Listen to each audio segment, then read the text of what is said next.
Hi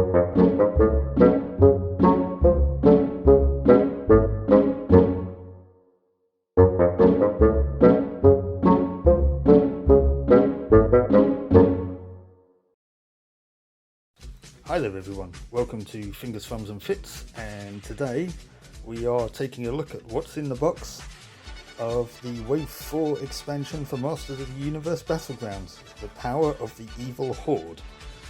Now, I've been looking forward to this one. I've always been a bit more of a fan of the She-Ra setting than the He-Man setting. I think it's mainly due to the magic and science and technological dark dystopian thing that Etheria had going on, but I always used to love Hordak, I used to love the Horde, Shadow Weaver, Catra, Grislaw, so I'm dead excited to take a look in here. So without further ado, I mean my hands are already doing it, so let's take a look.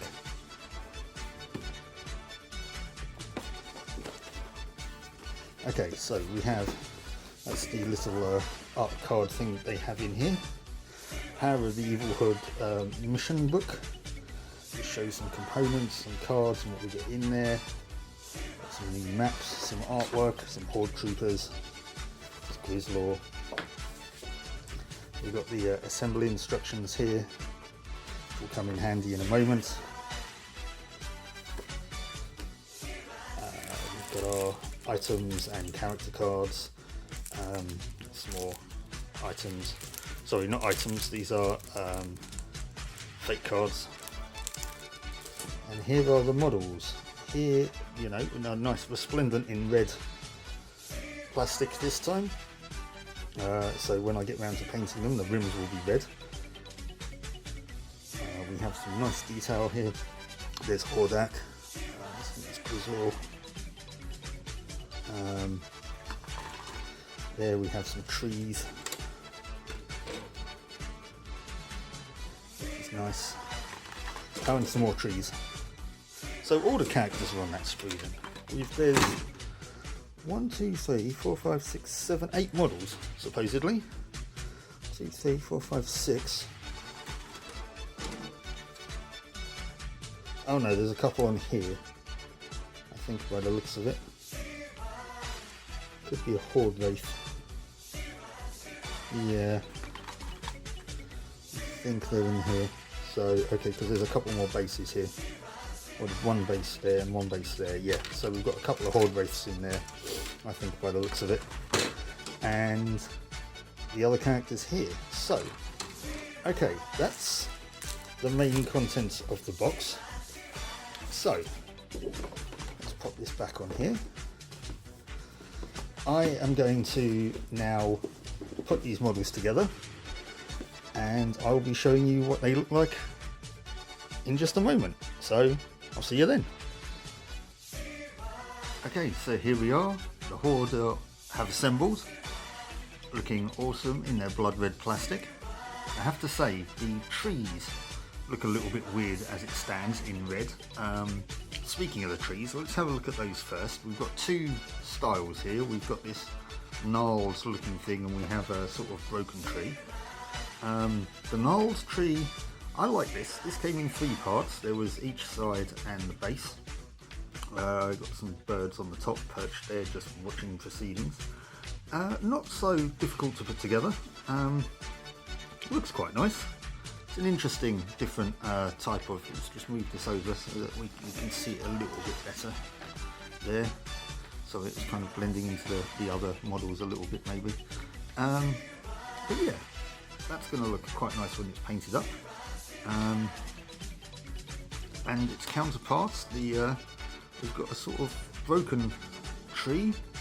This came in 3 parts. The base, there was this bit, there was this bit, and then there was the back bit. But again, it looks quite striking. It's a different piece of terrain to the what's in the box already. But yeah, as I say, we've got 2 of each design there, so 2 broken trees and 2 sort of gnarled trees. So that's the scenery that came in the box. Now we've got onto the supporting characters. We've got 2 Horde Wraiths here.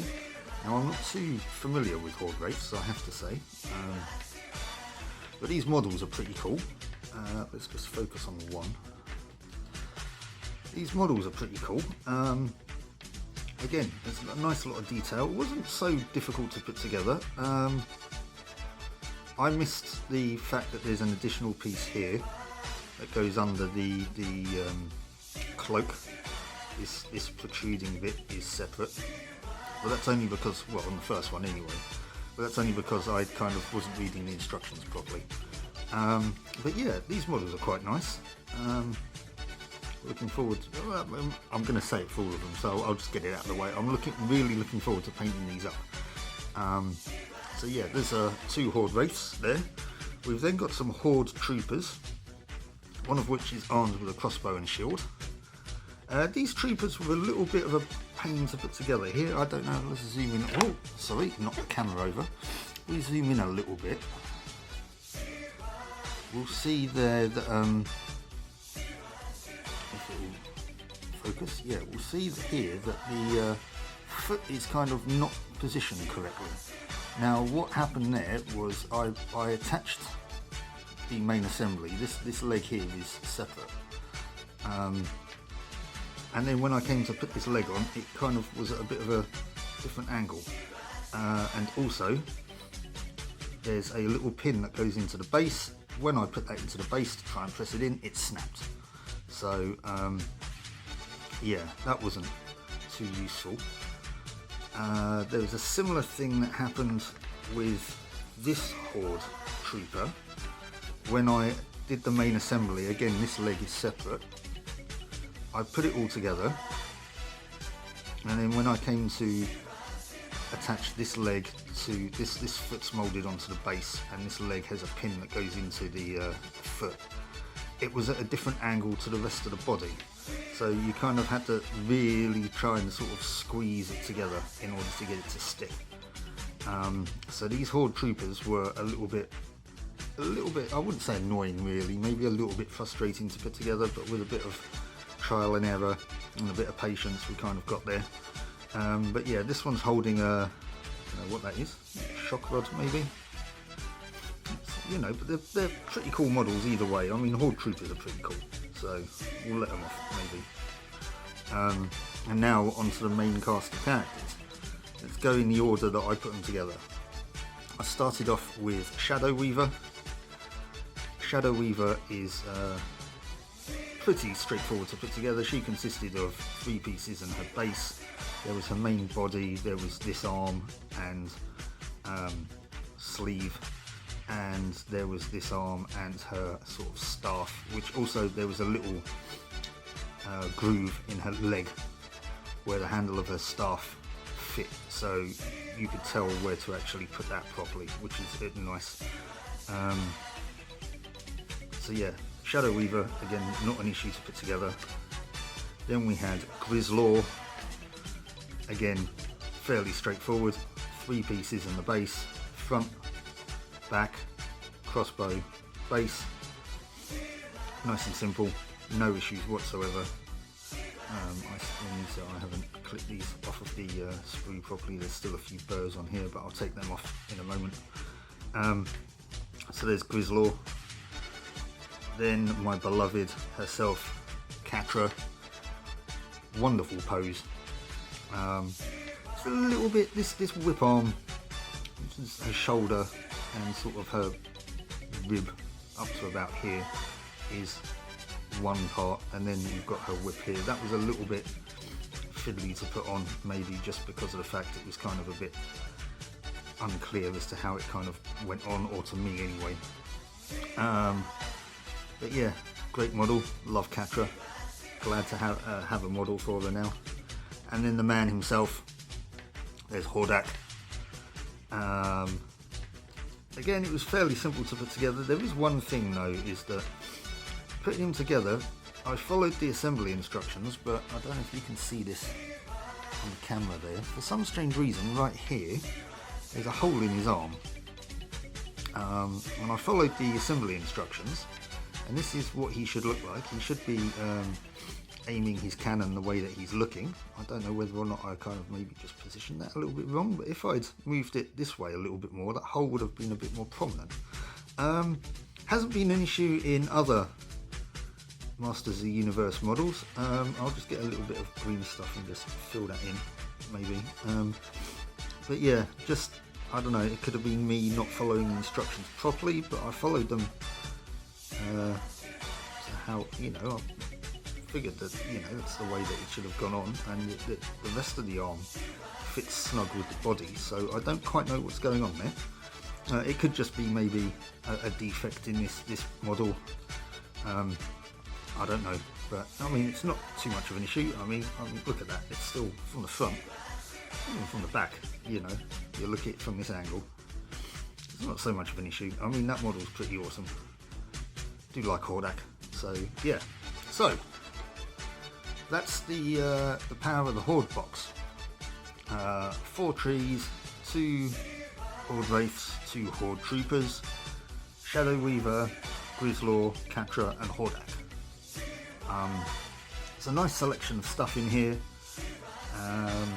Yeah, I'm very happy with this. Aside from, you know, 1 or 2 frustrations putting some of the models together, like I said, but yeah, overall very happy. Definitely looking forward to painting these up.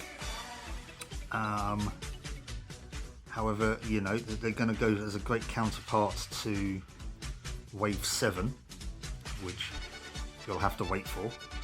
I have to wait for, because I haven't even ordered it yet at the time of recording. I'm very much looking forward to doing so though. But yeah, this has been Fingers, Thumbs and Fits, taking a look at the power of the Evil Horde Wave 4 expansion for Masters of the Universe Battleground. Hope you enjoyed the video. Please let me know what you thought in the comments, and I hope to see you for the next one. So yeah, cheers for checking it out. I'll catch you later. Bye. I'd also like to give a shout out to my friends at the Nerd Hut in Ipswich. They have a great range of all things nerdy and gaming, so if you ever happen to be in the area, drop in and say hi and see what they've got available. And if retro video games are more your thing, please do check out my other channel, Retribution Gaming, where I do Let's Plays of old video games. I look at some more obscure bits and pieces, and there might be a few updates of a video game project that I'm working on as well. So please do check that out, give it a subscribe and a like, I'd really appreciate it. But yeah, this has been Fingers, Thumbs and Fits. Thank you very much for watching the video. Please do leave a like, that will help me out a hell of a lot. Subscribe so that you know when I've posted more content. And I hope to see you for the next one. Once again, thanks for watching, and I'll see you later. Bye bye.